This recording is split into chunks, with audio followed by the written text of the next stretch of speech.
since the theme of the night is freedom, I think many of us would agree that the way things have been going in the last, let's call it 15 years particularly, there's been a movement to take away freedoms. And that, I would argue, is in large part the result of so-called social justice philosophy that has emerged, certainly, well, probably started in the 1990s, but it really took force, over the last 10, 15 years. Why is that? Where does that come from? And how exactly does the social justice philosophy or view contradict the classic liberal ideas that we, many of us, have ascribed to? Yes. No, thank you. It's a really important question, and if that's okay, I'll give a somewhat long answer because I think it's important to know the origins of this.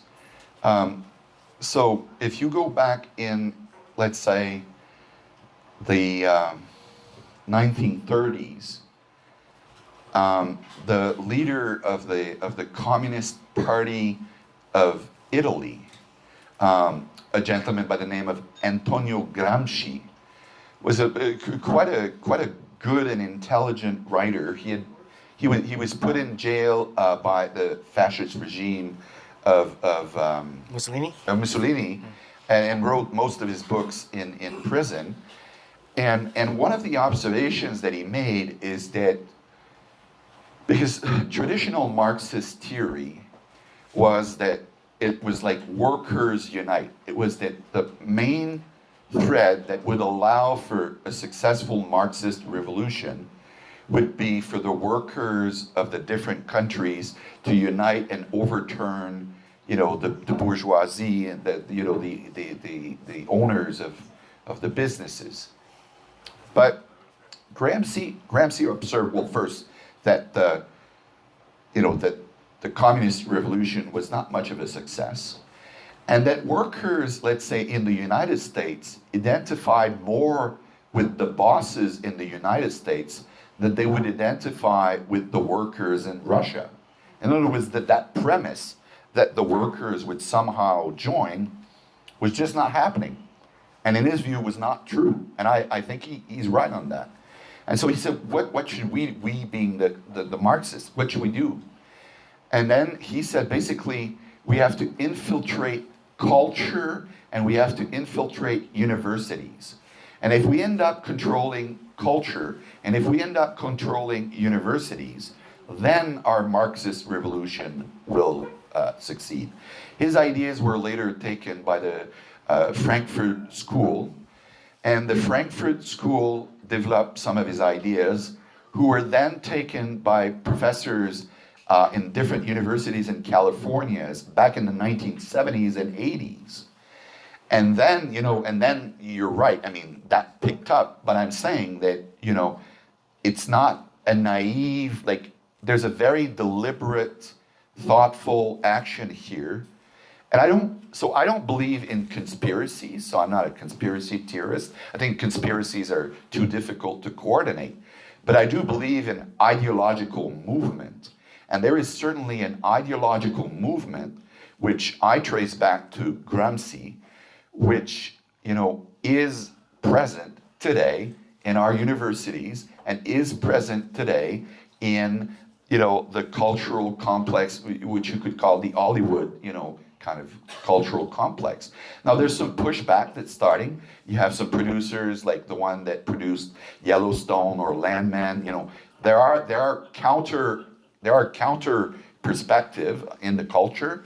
There's a little bit of pushback starting in universities too. But you're right in saying that those movements are not friendly to freedom.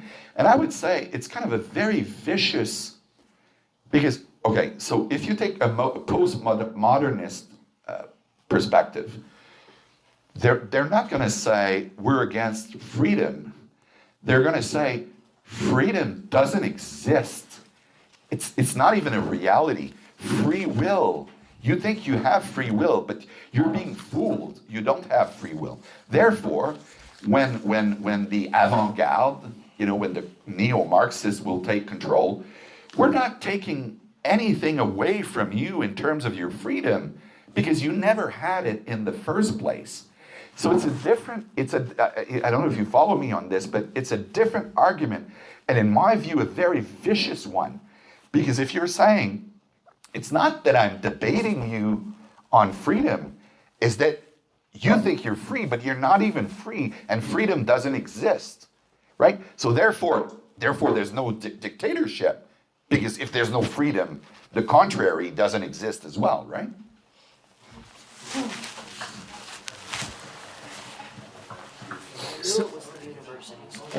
So universities, culture, industry, media, all areas that generally come out from humanities or social science faculties, particularly education faculty, it's very strong. How does one combat that? You got this machine that is just pointing, graduate, students that are coming out in these areas. It's expanding into law as well, and undergraduates and others who are in these programs need to prescribe to the ideology of the professors increasingly than say when I was an undergrad. And then, of course, it gets reinforced by the media and the movies you watch and the TV programs you watch. And that's been pretty evident over the next little while.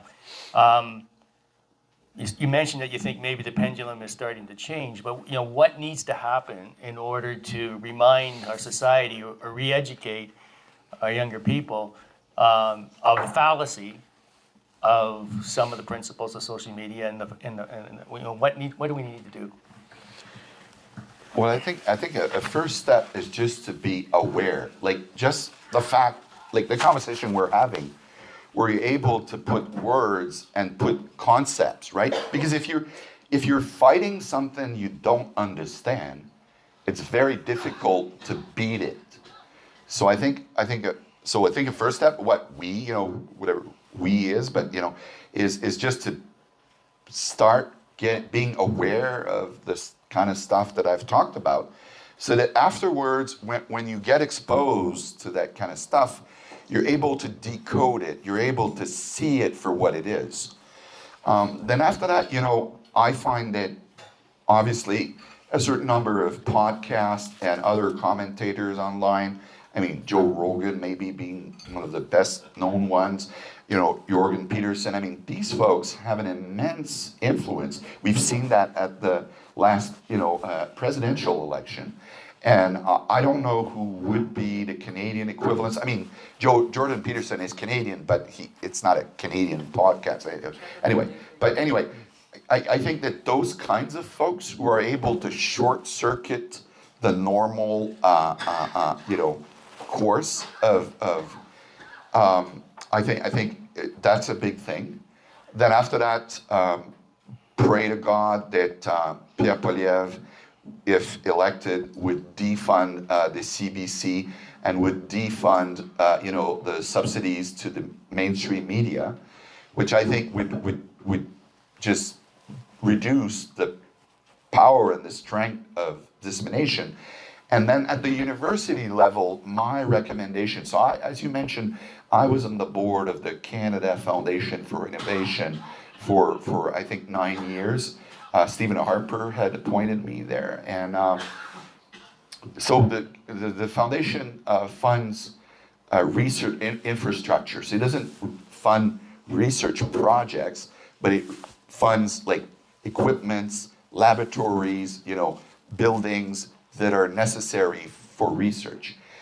And it was a foundation that was created by Paul Martin back in the late 1990s. And almost the sole criterion for allocating funds was excellence. After that, there were many sub-criterions, to determine the specific allocations of funds.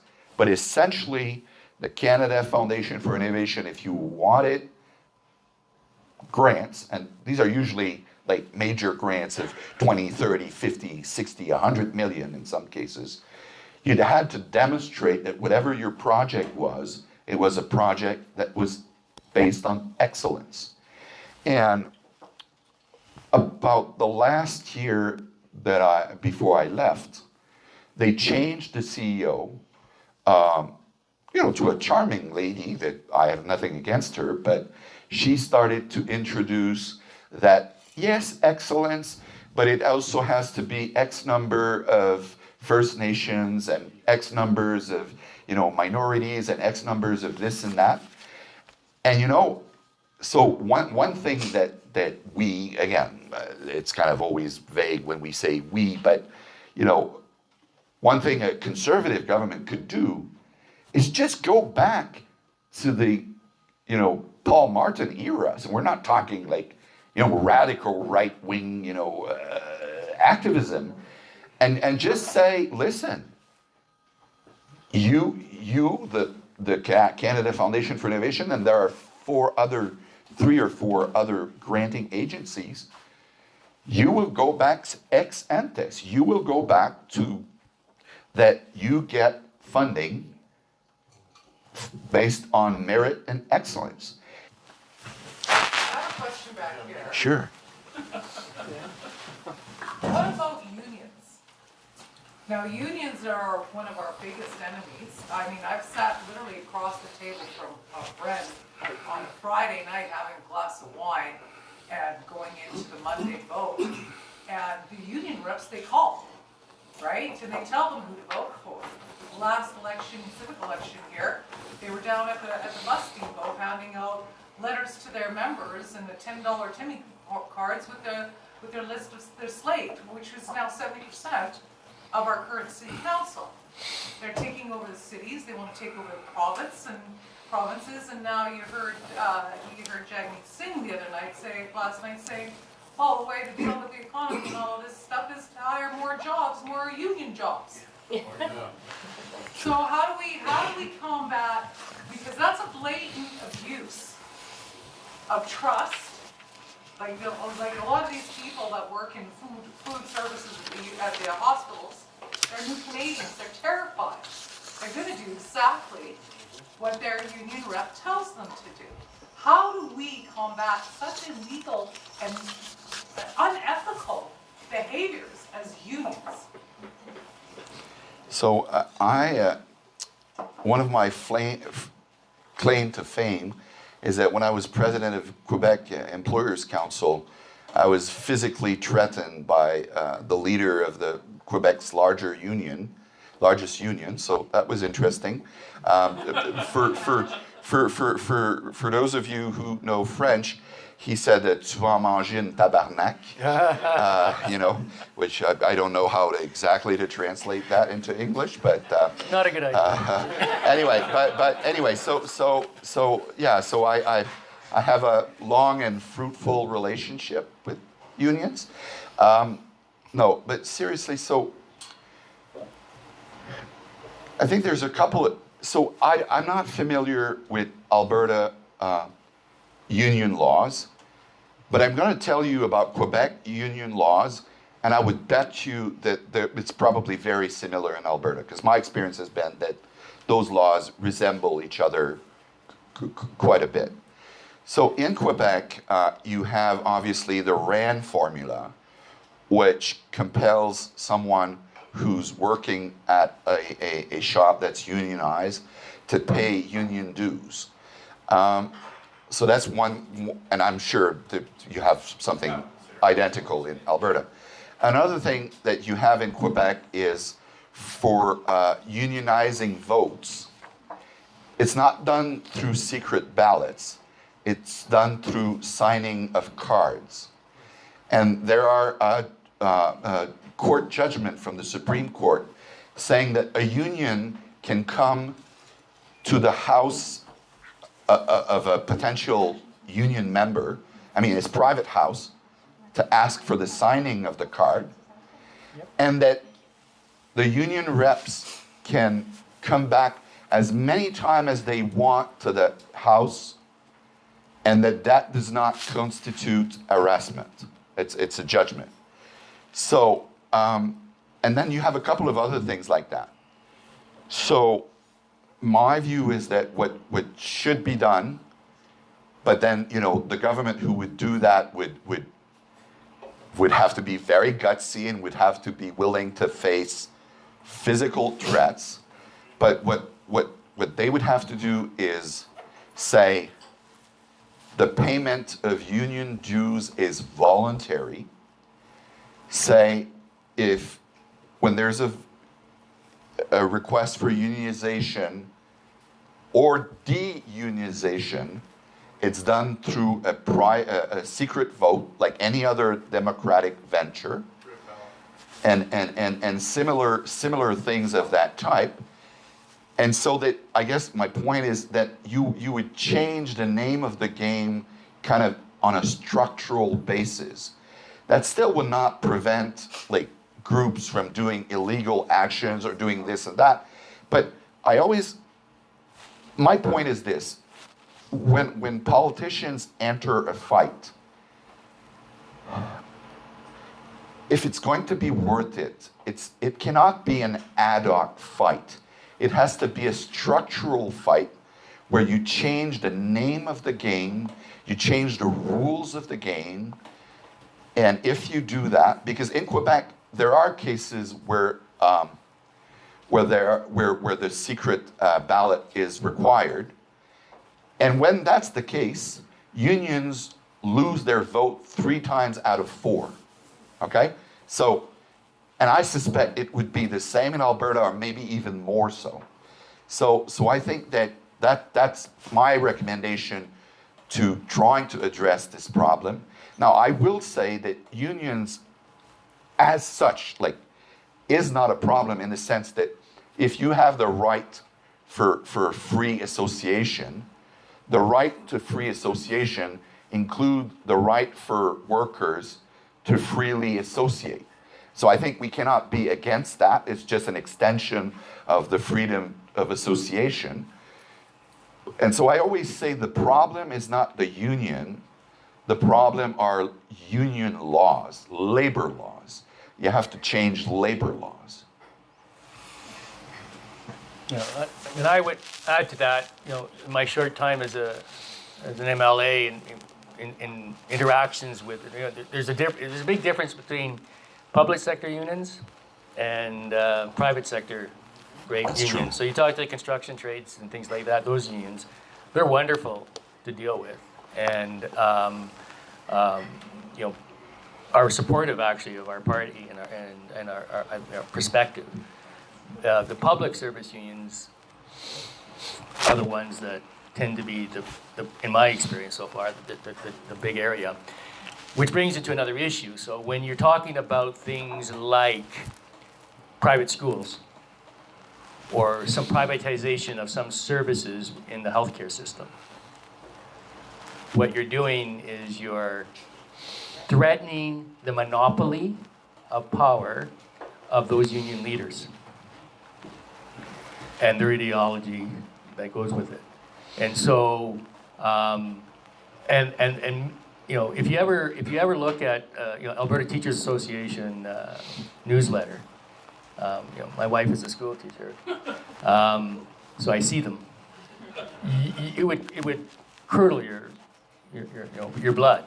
The kind of, you know, woke, super ultra woke things that is within those that publication. But if you talk to the school teachers, you know, I don't know what the percentages are, but many of them do not ascribe to these type of views, but they feel helpless in pushing back because you know, the shop steward in their school is going to bully, and they're get canceled, which is a whole other issue when you talk about freedom, and then a whole where cancel culture comes and it makes people afraid to speak their mind and what they're thinking and things like that.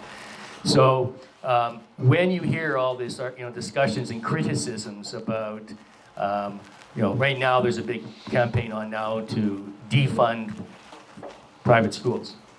And we fund 70% of the operating costs of a private school, and we don't pay capital as of now, right? So we save money every time somebody goes to a private school system. And it's being, it's covered by those parents who decide they're going to pay a little bit more for their kid education that they want their child to get. It's really about them fighting to keep their monopoly, in my view. And so that's part of the battle that's going on. So when you're talking to people and you're hearing the criticisms about, oh, well, you can't have a private clinic do hip surgeries or things like that. Well, because some nurses are moving away from that public service union, they'd rather work in that, or the doctors. Talk to doctors. Doctors are entrepreneurs, right? They bill, they invoice Alberta government, AHS, for their services, and the same, but they're highly dissatisfied with how AHS is operated because they lose money because it's so inefficient, and it's most of them are very favorably inclined towards some private delivery of services because they already do it essentially because they're private operators. But anyways, so it's about power, it's about monopoly, and that's part of it. So with that, I'm going to open up more questions. We're going to get some good questions from the audience, so let's keep it going. Regina? Just to tie back to it, that they start to come off beyond because student unions are also enforced. There's no way to get out of them. We have to pay student union dues. I just really quickly wanted to bring up a comment to you earlier regarding the funding for schools. I think a lot of the cancel culture, where it comes from, universities essentially get student loan funding. I started reading into where student loans started, federally speaking.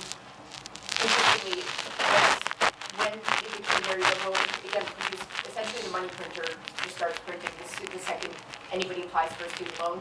A way a university can generate more student loan recipients is to literally have endless degrees. A lot of them go into humanities because there's a math or science requirements. So very easy to literally tackle student loans. And I'm wondering if you have any thoughts about cutting off the student loan funding or limiting it, having more requirements. Because I'll just say as a student, it is quite easy to fill out one of those forms and to get funding. Extremely easy. Yeah, I mean, I think what you're saying seems to make sense, but I would prioritize first, the issue of the preconditions that universities have to respect in order to qualify for federal funding. After that, in terms of provincially, if you want to manage public funds, you could think of a formula, where certain disciplines that are shown to generate objectively, more positive outcomes, could get like a bigger, you could have a formula, and I don't know exactly how it would work, but where, people who study engineering could have a bigger percentage of their studies funded than, let's say, if they're studying, transgender, whatever, and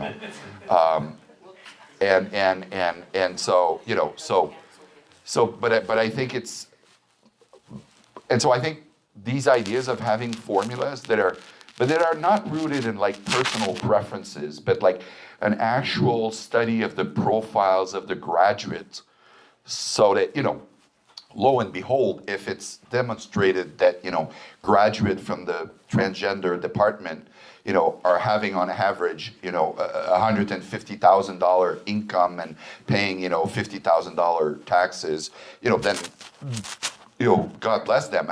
They could have a lot of funding, but, it may not necessarily be the case. So I think that you could have a formula like that. But I see this as more like a practical issue of like a sound management of public funds than overall. And then there's another question, which is, and I don't know how it is again in Alberta, but in Quebec, the student like what the student get the tuitions, they're the same regardless of the discipline. Is this the same here? No, Okay. engineering and business, I teach at the School of Business, U of A, are UC, sorry, they pay more, Okay. which is undergraduates pay more. Yeah. Which I think makes sense in my view. I would agree with that. Anyone where you actually have a job after you. Yeah. Okay, right, okay, but, so, yeah. Yeah, we have to also keep in mind that, student loans are made available on the principle of trying to, as much as possible, achieve equality of opportunity, not equality of outcome. That's a wholly different ball of wax. And so, we. This is just anecdotal, but I Yeah. had friends who went to ACAD, they specifically applied to ACAD just to get a student loan. For the literal, like, you get a bit of extra money, you get your tuition covered, you also get money for computers and books, etc., and they would just literally use that as a loan. Yeah. So I'm not saying that literally that's just an anecdotal incident, but that could be immigration visas as well, student visas. People will apply for certain things, and it is easier to get any other loan. Okay. Sorry. I saw some questions there. Go ahead. So, in the context of tariffs and who's more free, do you think that cross-Canada oil and gas pipeline is ever gonna be? Well, so, first of all, my understanding is that the federal government has a power to kind of decide, like, that it could override provincial objections. Historically, federal governments have decided not to do that, but I'm saying, my understanding, they have the power. Now, there's then the whole discussion of energy corridors where you could have like 7 different, energy infrastructures in a predetermined, where all the regulatory and approval and consultation with First Nations would be dealt with, and then, instead of redoing all the discussion over and over again, you can use these energy corridors for, multi-purposes. So I think, yes, it's possible. You would always get opposition, and you would need a government that's willing to, just say, well, we're going to do it. Because in the end, I mean, that's really what it is that, any sort of meaningful, political decision it's really going to change the game. It's going to rub a certain number of interest groups, a certain number of people who are extremely well funded. So my colleague Crystal and I from MEI, we've done a rough calculation that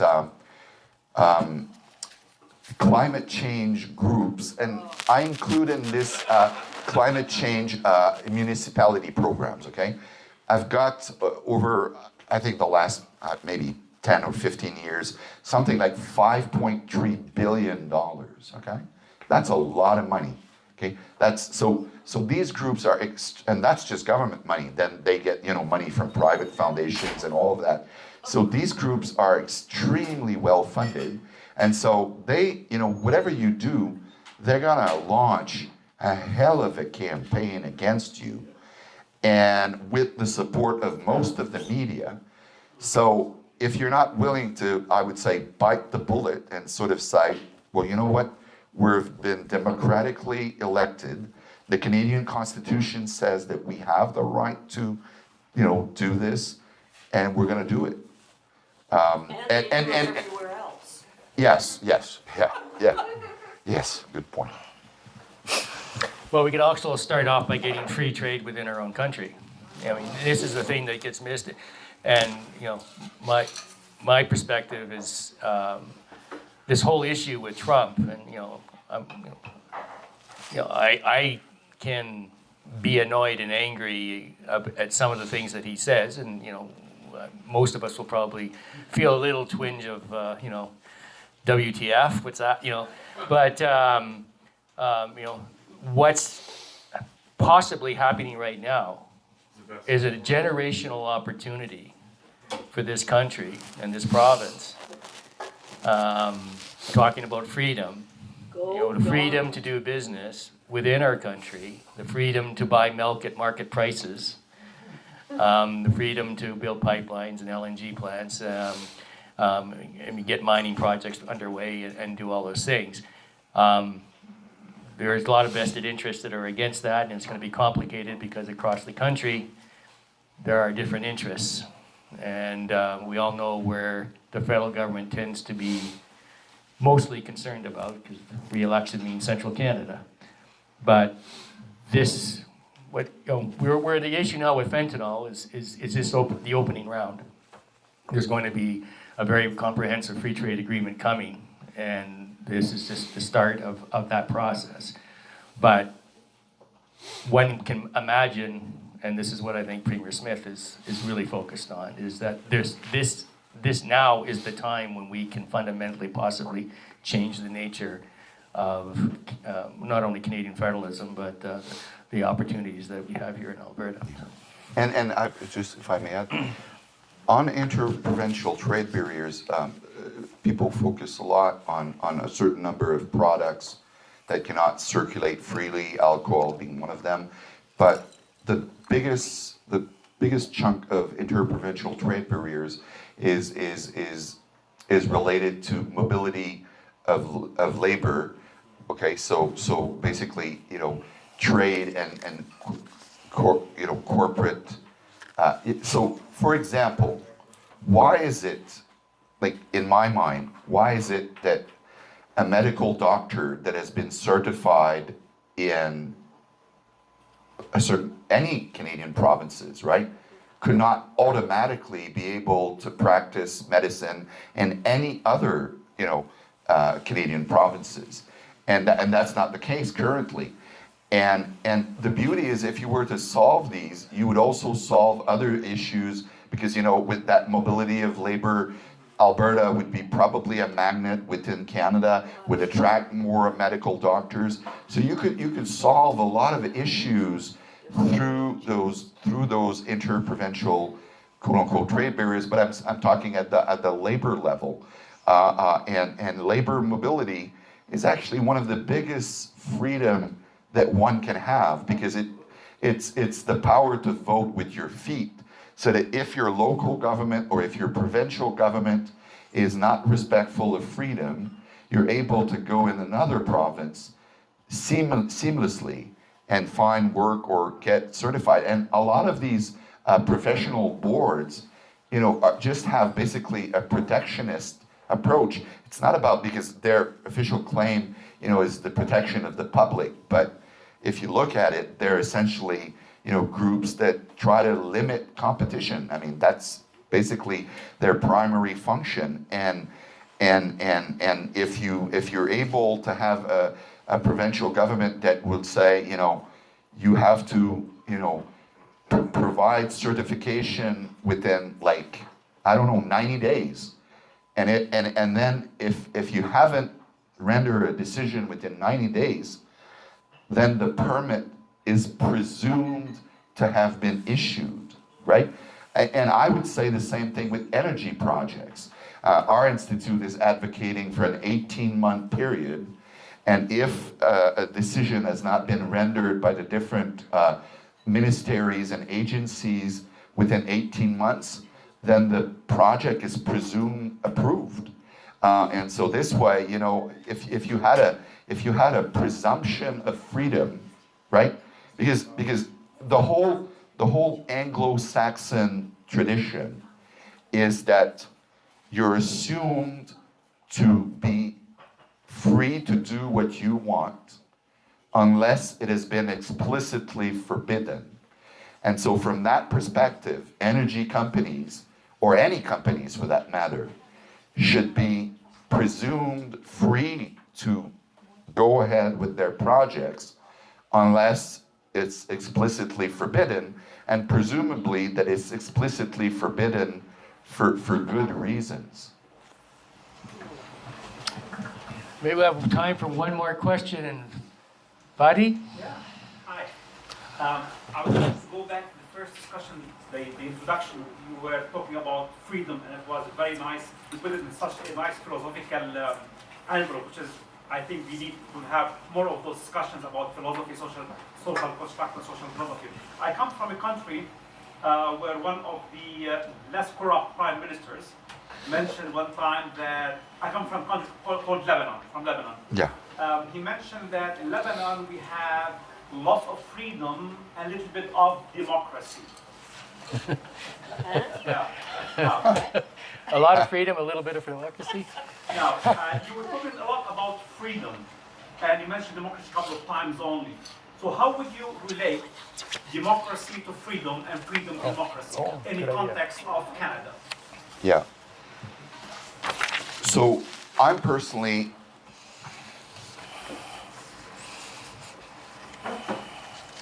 so I would need almost 3 hours to properly answer. I'm just going to try to, but I'm going to try to do it in sort of 4 minutes. To me, in the end, it's about the size of the government. So if the government has the right size, which to me is a very small size, then, you know, the democratic process, I mean, I care about it, but in the end, not really so much. Like, I'm not waking up in the night thinking about the democratic process, because the number of things that the government has the power over me is limited. But if you're in a context where the government is involved in literally everything, every aspect of my life is one way or the other regulated by one level of government or the other, then the democratic process becomes super important, because, you know, the people that end up being elected, the people in power, have almost power of death and life over me, right? So to me, as I see it first as an issue of size of government, and so, you know, when my friends of the Reform or former Reform Party, or Preston Manning, who's a longtime personal friend, tell me about democratic reform, I'm all for it. But what really interests me is reducing the size of the government. And if we reduce the size of the government, then, you know, democratic reform becomes a pleasant topic, but not a crucial one.